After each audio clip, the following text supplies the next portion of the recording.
میرے خیال ہے کہ 20-25 سال بعد فنڈ جاری ہوئے, اس میں بھی کام لگ گیا.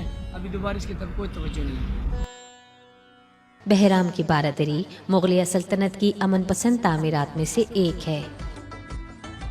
یہ مغلوں کا بنایا ہوا ایک ایسا خوبصورت باغ ہے جس کی بناوٹ سادہ ہے. اس باغ کو 4 دیواری سے منسلک کیا گیا ہے. 4 دیواری کو ٹوٹی ہوئی اینٹوں اور مقامی پتھروں سے تہ بتہ چنا گیا ہے. پتھروں کی اس ترکاری میں استعمال کیا گیا مسالہ دوسری عمارتوں کی بنسبت ماہرانہ طرز سے پیوست کیا گیا ہے. بارادری کے احاطے میں کمرے بھی بنائے گئے ہیں. ان کمروں کے اندرونی حصے سادہ تزئینی نمونوں سے مزین ہیں. کمروں میں طاقچوں کی تراش خراش دیواروں کی موٹائی کو مد نظر رکھ کر بنائی گئی ہیں. بہرام کی بارادری میں ایک حوض بھی ہے جو سوکھا ہوا اور مخدوش حالت میں ہے, لیکن اس بارادری کے لیے بنایا گیا کنواں آج بھی قریبی آبادیوں کو پینے کا پانی فراہم کر رہا ہے.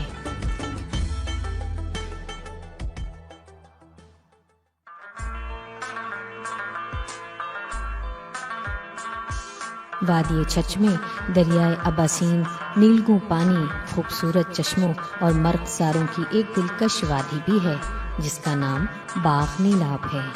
ملاحی ٹولے کے جنوب مغرب میں دائیں طرف باغ نیلاب کا خوبصورت گاؤں ہے. گاؤں کے لوگ خوش مزاج, ملنسار اور مہمان نواز ہیں. ان کا آبائی پیشہ غلہ بانی, کھیتی باڑی اور مکھی بانی ہے.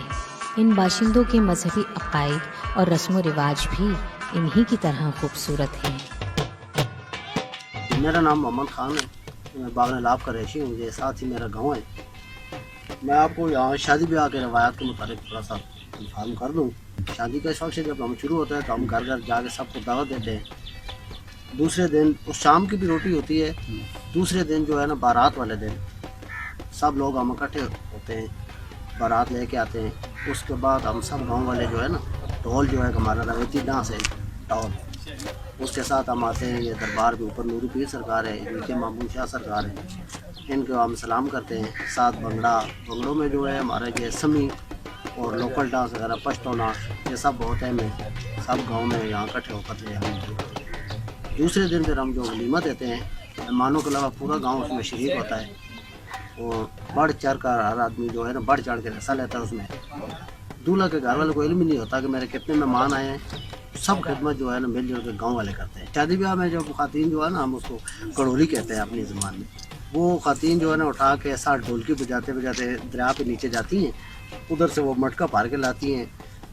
گھر آ کے وہ اس گڑولی والے پانی سے دولہے کا سر جو ہے ہم صفائی صاف کرتے ہیں, دھوتے ہیں. اس کے بعد جو علاقائی رسم ہے وہ دولہے کے کمرے میں سب وہ جو ہے نا دلہن کے کپڑے سجے ہوتے ہیں. سارا گاؤں ان کو دیکھتا ہے, جسے ہم اپنی زبان میں وری سوئی کہتے ہیں. ہمارے یہاں تو بس بات تو روپاؤں کی ہے. اگر میرے پاس پیسے نہیں ہیں تو میں تو خوشی نہیں کر سکتا ہوں کسی ڈھول تماشے کی. سب سے اہم بات جو میں بتا دوں, تقریباً 40 سال میری عمر ہے اور ابھی تک اس گاؤں کے پرامن کے حوالے سے ایک بھی تھانے میں FIR نہیں ہے.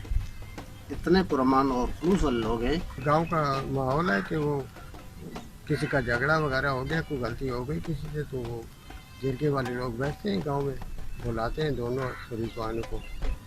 کبھی کوئی ایسا کوئی جھگڑا طول نہیں پکڑا دستی. بس اگر دن کو ہوا تو شام تک وہ صلح ہو جاتی ہے, نہیں تو دوسرے دن وہ صلح کرا دیتے. ہمارے گاؤں کے جو بڑے ہیں نا 3-4 نوکری تو ادھر کسی چیز کا کارخانہ نہیں, کوئی مل نہیں, ایرا وغیرہ کچھ ہے نہیں. بیسیکلی جو ہے نا جی یہ غریب لوگ ہیں, صرف یہ مالداری پہ نثار ہے. کچھ لوگ ملازم پیشہ ہیں جس میں فوجی ہیں, 1-2-3-4 آدمی پولیس میں ہیں, 3-4 آدمی اور ہمارے گاؤں کے ٹیچر ہیں. اور زیادہ تر نثار جو ہے یہ مال میں بھی شکے ہے. باقی روزگار جو ہے جو بہت کم ہے یہاں پہ بچوں کا. پڑھے لکھے بچے یہاں میں موجود ہیں لیکن روزگار نہیں ملے گا.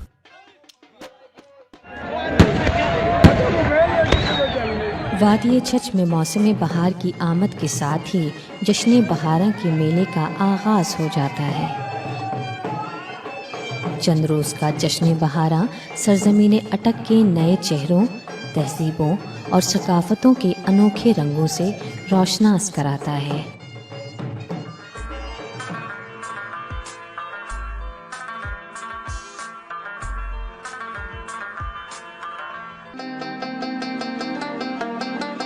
چھچ کی وادی روایتی کھانوں کی بنا پر اپنی مخصوص شناخت رکھتی ہے۔ یہاں کی منفرد اور لذت سے بھرپور روایتی ڈش کٹوا گوشت اور مکھڈی حلوہ ہے۔ ان روایتی کھانوں کا اپنا ایک خاص ذائقہ ہے۔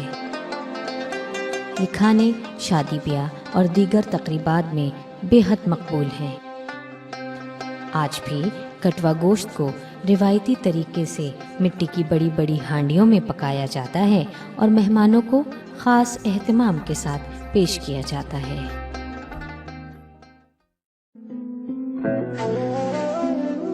باغ نیلاب کے ساتھ ہی کالا چٹا پہاڑ کے دامن میں ولیوں کی خانقاہیں ہیں۔ پہاڑ کی چوٹی پر حضرت شاہ عبد الوہاب عرف نوری پیر کا آستانہ ہے۔ یہاں سال بھر زائرین کی آمد اور لنگر کی تقسیم کا سلسلہ جاری رہتا ہے۔ مقامی لوگوں کا کہنا ہے کہ نوری پیر اس جگہ اللہ کی عبادت میں مشغول رہتے تھے۔ ریاضت کی منزلوں میں وہ فنا فی اللہ تھے۔ دریائے سندھ کی لہریں اس وقت بہت پرجوش ہوا کرتی تھیں۔ دریا کا پانی شور کرتا یہاں سے گزرتا تو آپ کی ریاضت میں خلل پڑتا، قرآن کی تلاوت کرنے میں آپ کو مشکل پیش آتی۔ نوری بابا نے دریا کو حکم دیا کہ آج کے بعد یہاں سے خاموشی سے گزرنا۔ اس دن سے آج تک یہ دریا خاموشی سے یہاں سے گزرتا ہے۔ اب اس دریا کی پرسکون لہریں ماحول میں سکوت طاری کیے رکھتی ہیں۔ باغ نیلاب میں سید محمود الحسن شاہ بخاری بیابانی کی درگاہ بھی مرجع خاص و عام ہے۔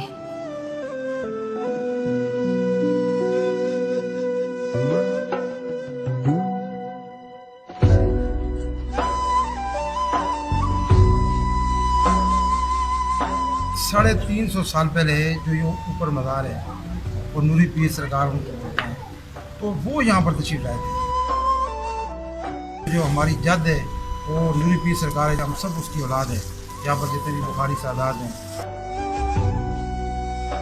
یہ جگہ جہاں پر ہم بیٹھے ہوئے ہیں یہ مزار ہے حضرت پیر سید محمود حسین بخاری سیلمی رحمۃ اللہ تعالیٰ علیہ، یہ ان کا مزار ہے۔ اور یہاں یہ ان کا جو وصال ہوا تھا یہ 1987 میں ہوا تھا، دسمبر میں۔ تو آپ جو ہیں یہ سیال شریف حضرت خواجہ قمر الدین سیلوی رحمۃ اللہ علیہ آپ کے مرید بھی ہیں، آپ کے دست مبارک پر آپ کی بیعت ہے۔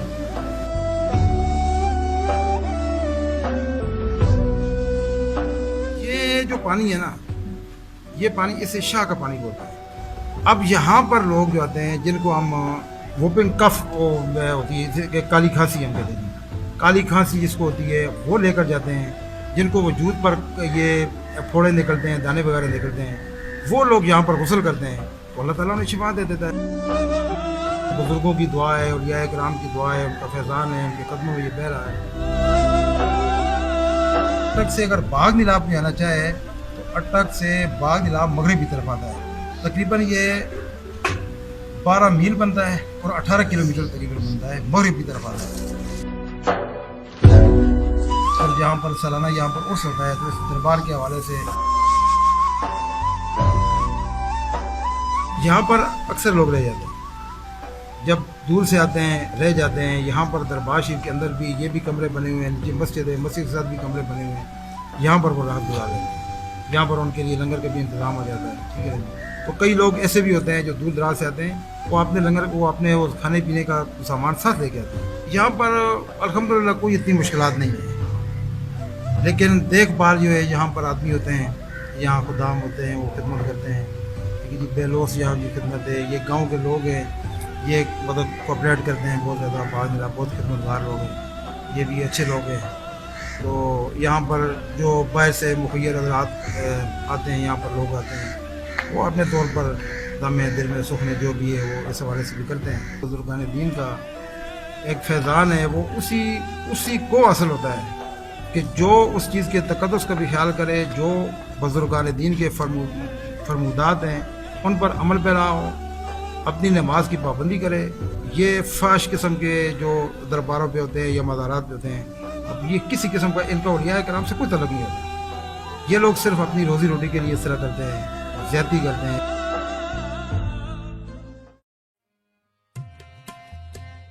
شاہ شریف کے مزار سے جند روڈ کی جانب جاتے ہوئے شاہ سفید کا مزار بھی سرسبز درختوں کے درمیان میں موجود ہے.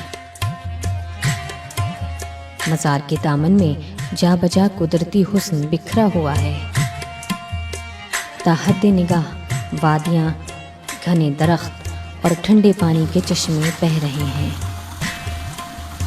ان بہتے چشموں کے پانی میں لوگوں نے ایک تالاب بنایا ہے جس میں خوبصورت مچھلیوں نے عجب سما باندھ رکھا ہے. یہ نظارے شاہ سفید کی ان وادیوں کا حسن دوبالا کر دیتے ہیں. مقامی آبادی اپنی فیملیز کے ساتھ یہاں سیر و تفریح کے لیے آتی ہے. نوجوانوں کی ٹولیاں ان چشموں اور جھرنوں کے پانی سے خوب لطف اندوز ہوتے ہیں. عقیدت مند شاہ سفید کے مزار پر فاتحہ پڑھتے ہیں اور شام ڈھلنے سے پہلے اپنے گھروں کو لوٹ جاتے ہیں.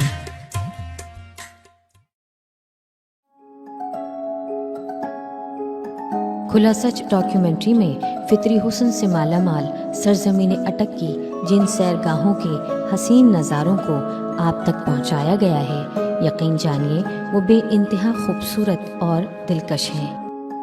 اٹک میں ابھی کئی ایسے مقامات ہیں جن کی تلاش سیاحوں کے لیے کسی مہم جوئی سے کم نہیں ہوگی. تو پھر کب جا رہے ہیں آپ اس منفرد سیاحتی خطے میں؟